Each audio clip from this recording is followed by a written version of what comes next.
کا ارادہ ہو کر رہتا ہے اور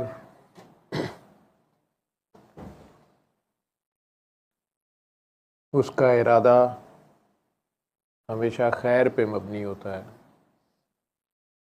ہمیشہ خیر ہی خیر کا موجب ہوتا ہے۔ وہ کسی کو سمجھ آئے، کسی کو پسند آئے، کسی کو نہ آئے، وہ ان چیزوں سے بے نیاز ہے۔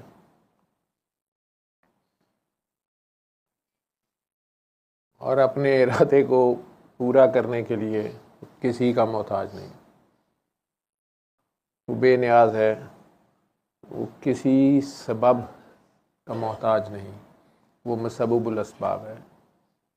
ہاں، ہمیں اس تک پہنچنے کے لیے کسی نہ کسی سبب، کسی نہ کسی وسیلے کی تلاش رہتی ہے۔